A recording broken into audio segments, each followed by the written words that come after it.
সেদিন বসুন্ধরা পিৎজা পার্কে বাচ্চাদেরকে নিয়ে পিৎজা খেতে চলে গিয়েছিলাম। আর এটা খাইয়েছিল বাচ্চাদের নানু, মানে আমার মা ওদেরকে ট্রিট দিয়েছিল ওদের আবদারে। হ্যালো ফ্রেন্ডস, আসসালামু আলাইকুম। আমি শাহনাজ অ্যানিস হুম্বিরি চ্যানেলে আপনাদের সকলকে ওয়েলকাম করছি। তো কে কোথায় আছেন, কেমন আছেন, অবশ্যই কমেন্ট করে জানিয়ে দিবেন। এদিকে আমরাও ভালো আছি আল্লাহর অশেষ রহমতে। এই তো আমরা সবাই বেরিয়ে পড়লাম, আর রাত্র হয়ে গিয়েছিল। তো ভাবলাম বাচ্চারা যেহেতু আবদার করছে, তো পিৎজা বার্গে নিয়ে যাই। আর এটা হচ্ছে বসুন্ধরাতে অবস্থিত। তো যেহেতু আমাদের বাসা থেকে কাছেই হেঁটে যাওয়া যাবে, তার জন্যই আসলে বেরিয়ে পড়লাম। আর আমার মা কিংবা বাবা যেই আসুক না কেন, তো আমার বাচ্চারা ধরবে, আবদার করবে যে নানানকে কিছু খাওয়াতে হবে। তো সেজন্য আসলে নানা নানির কাছে আবদার করলে তারা ফেলতে পারে না। তো সেজন্য আমার মা তাদেরকে নিয়ে যাচ্ছে এদিকে বসুন্ধরাতে। এদিকে আমার বড় মেয়ে কয়দিন থেকেই ওর বাবাকে বলছিল পিৎজা খাওয়ার কথা। তো ওর বাবা বলেছে নিয়ে যাবে। আর ওদের পরীক্ষা চলছিল, বলছিল পরীক্ষা শেষ হলে পরে নিয়ে যাবে। তো এর মধ্যে আমার মা চলে আসলো, তো আমার মাকে পেয়ে তো আর ছাড়ে না। তো এই তো আমার মাও রাজি হয়ে গেল। তো এই তো আমরা যাচ্ছি। আর বসুন্ধরাতে যাওয়ার সময় আমাদের বাসা থেকে যখন যাই বের হয়ে রাস্তা দিয়ে, তখন দেখা গেছে রাস্তার সাইডে এরকম মিনি টাইপের কতগুলো দোকান থাকে, যেগুলো মানে ভাসমান, যেগুলো অস্থায়ীভাবে বসে। তো দেখা গেছে বিকাল থেকে রাত পর্যন্ত এখানে সেল হয়। তো এই তো দেখুন রাস্তার মাঝে একটা ব্যাগের দোকান।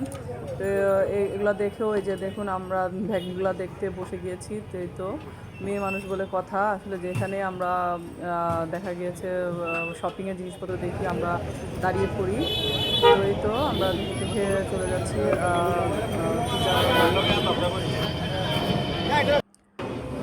আর রাস্তার দুই সাইডেও আসলে অসংখ্য কসমেটিক্সের ভ্যান ছিল, তারপরে কাপড়ের ভ্যান, মানে চতুর্দিকেই দোকান আর দোকান, অভাব নেই কোনো কিছুর। আর রাস্তা দিয়ে আসলে হাঁটা যায় না এগুলোর জন্যে। তো এই এই আর কি অবস্থা। চল চল চল। তো আমরা রাস্তা ক্রস করছি, আমরা অপোজিটে ছিলাম। তো আমরা রাস্তা পার হয়ে ওই সাইডে যাচ্ছি।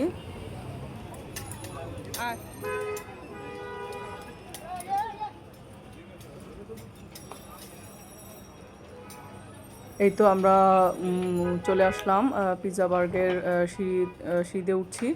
তো এখানে আসলে অনেকগুলো দোকান আছে একই সাথে, আরও অনেকগুলো দোকান আছে। তো দেখাবো আস্তে আস্তে।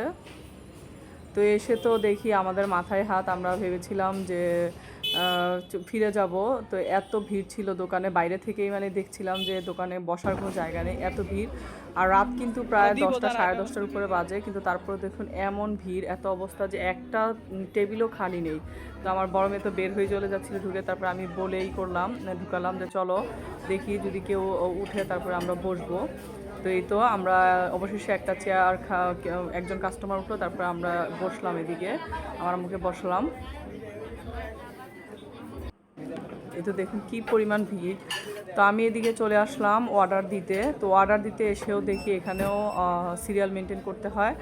তো সিরিয়ালে দাঁড়িয়ে আছি।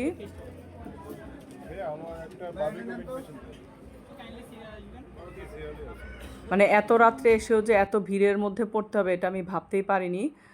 তো এই তো দেখুন কি অবস্থা, মানে ওরা হিমশিম খাচ্ছে রীতিমতো, যে মানে অর্ডার দিয়ে যে মানে কুলাতে পারছে না, এরকম অবস্থা। তো অবশেষে আমি আমার অর্ডারটি দিয়ে দিলাম।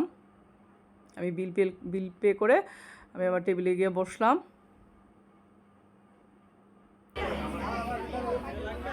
এই তো এদিকে আমরা যেই চেয়ারে বসেছি, তো তার পাশেই আর একটা টেবিলে দেখছি যে একটা আপুর মনে হয় বার্থডে সেলিব্রেট করতেছে তার ফ্রেন্ডরা মিলে। তো আমি একটু ক্যামেরাটা অন করে শ্যুট করে নিলাম। তো ওনাদেরকে বলেই শ্যুট করেছি। এই তো নীল জামা পরা যে আপুটা আছে, ওই আপুটার বার্থডে।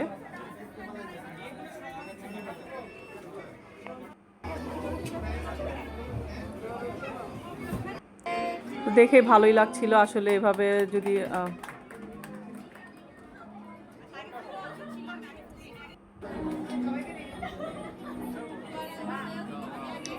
আসলে এভাবে বার্থডে সেলিব্রেট করতে দেখলে ভালোই লাগে।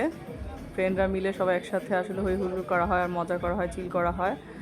তো এই তো দেখুন সিরিয়ালেও কত মানুষ দাঁড়িয়ে আছে, আর দেখুন পুরো দোকানে একটা মানে চেয়ারও খালি নেই এরকম অবস্থা, তারপরেও মানুষ আসছে। তো এদিকে আমাদের অর্ডার চলে এসেছে। তো এই তো দেখুন, আর আমি বারবিকিউ ফ্লেভারের যে পিৎজা ওটাও অর্ডার করেছিলাম, আর এদিকে আমার মা সবার প্লেটে উঠিয়ে দিচ্ছিল। তো এখানে ওরা কেটে স্লাইস করে দিয়েছে, তো এটা সুবিধা হয়েছে। তো আমরা এক একজন দেখা গেছে 2 পিস 3 পিস করে নিচ্ছি। তা আমার ছোটো মেয়ে তো পিৎজা খেতে মানে খুবই পছন্দ করে, পিৎজা বলতে অজ্ঞান, পিৎজা হলেই মানে ও খুব খুশি হয়ে যায়। বড় মেয়েও পছন্দ করে। তো আমরা যার যার প্লেটে নিয়ে নিচ্ছি। আর এখানে 2 টাইপের সস দেওয়া থাকে টেবিলে, দেখা গেছে মেয়োনেজ আর একটা টমেটো সস। তো যে যেটা পছন্দ করে সে সেটা দিয়েই খেতে পারবেন। আর পিৎজার ফ্লেভারটা আসলে খুব টেস্টি ছিল আর এত মজা ছিল। আমি দেখা গেছে পিৎজা হাটেও এর আগে পিৎজা খেয়েছি, কিন্তু এতটা টেস্টি ছিল না। তো আসলে খুব টেস্ট ছিল পিৎজাগুলা। তো যারা বসুন্ধরা এদিকে থাকেন তারা কিন্তু পিৎজা বার্গার যারা যান, তো না গেলে না যেয়ে থাকলে যে দেখতে পারেন, আসলে খুবই টেস্ট হয় এখানকার পিৎজা। কিংবা অন্যান্য খাবারও, এখানে পিৎজা বাদে অন্যান্য খাবারও পাওয়া যায় চাইনিজ আইটেমের। তো আমি দেখেছি অন্যদেরকে অর্ডার করতে। তো এই তো চলুন আমরা খাওয়াটা শেষ করি। ভালো লাগে না? আমার ছোট মেয়ে এই যে মানে মানে দেখা গিয়েছে বাসায় অন্যান্য নাস্তা সে এত খাবে না, কিন্তু সে পিৎজা পেয়ে সেদিন সে 4 পিসের মতো মানে পিৎজা খেয়েছে। আর আমরা খেয়েছি হয়তো 2 পিস, কিন্তু সে খেয়েছে 4 পিস। তার কাছে এত ভালো লেগেছে। তা আবার বলতেছে যে আম্মু আবার যাবো আরেকদিন। এই আর কি অবস্থা।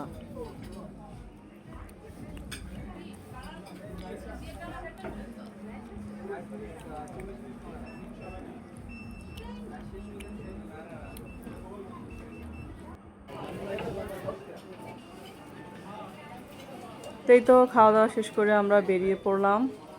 আর দেখুন এই যে কি পরিমাণ ভিড়, প্রতিটা চেয়ার ফিল আপ। আর হোস্ট যে ছিল এখানে ওনারের যে ওয়াইফ ছিল, তো ওনার ব্যবহারও খুব ভালো ছিল। উনি আমাদেরকে খুব ভালো বিদায় দিয়েছিলেন। তো এই তো দেখুন পাশেই বাঙালিয়ানা ভোজ আরেকটা দোকান, খাবারের দোকান আছে। তো ওটা হচ্ছে একটা বাফে সিস্টেমের, আবার এমনি বাঙালি খাবারও পাওয়া যায়। তো আপনি এখানে সব ধরনের বাঙালি খাবার পাবেন, আবার বাফে সিস্টেমও খেতে পারবেন। তো ওখানে খাবারও শুনেছি আমি খুব ভালো হয়। আবার এদিকে অপোজিটে আরেকটা আছে, ইয়াকি নামের আরেকটা দোকান আছে খাবারের। তো আসলে অনেকগুলো দোকান আছে এই লাইনে। আর বেরিয়ে দেখুন সামনেই চিলক্স আছে, সুলতান ডাইন, কাচ্চি ভাই, মানে এই সিঁড়ি থেকে নেমেই তার অপোজিট রাস্তায় এগুলো সব। তো কাচ্চি ভাই তো আমরা কয়েকবার খেয়েছি, তারপর সুলতান ডাইনেও যাওয়া হয়েছে, কিন্তু চিলক্সে আমাদের যাওয়া হয় নাই। তো আমার মেয়ের খুব ইচ্ছা, বড় মেয়ের, যে চিলক্সে যাবে। দেখি ইনশাল্লাহ সামনে নিয়ে যাব। তো আবার সামনেই এসে তারপরে তারা আবার বায়না ধরলো যে আবার খাবে, বাবল টি খাবে। তো সামনে আরেকটা দোকান আছে, শুধু এটা জুস বার, এখানে শুধু জুস তৈরি করা হয়। তো এখানে এসে আমরা আবার বাবল টির অর্ডার দিলাম। তো এদিকে আরও কতগুলো হোটেল আছে, যেমন এখানে খাদেম হোটেল আছে, দিল্লি বিরিয়ানি, তারপরে আরও অনেকগুলো আছে। তো এখানে থেকে আমরা এই যে বাবল টি অর্ডার করে দিলাম। এই এক গ্লাস বাবল টির দাম প্রায় 200 টাকা রেখেছে আমার কাছে। তো আমি একটাই নিয়েছি। একসাথে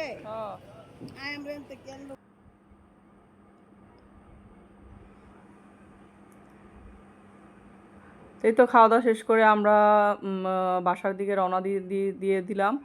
আর এদিকে দেখুন ফুড পান্ডার কতগুলো সাইকেল দাঁড়িয়ে আছে, মানে বসুন্ধরা এদিকে মানুষ শুধু খাবার অর্ডার করতেই থাকে।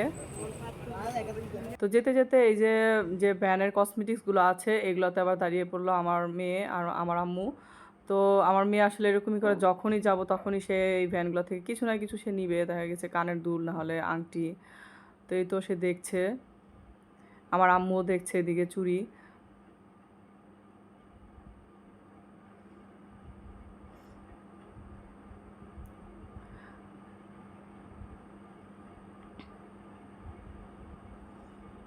পরে দেখে টেখে সে আংটিও কিনে নিয়েছিল। তো এই তো এখন আমরা বাসায় রওনা দিয়ে দিলাম।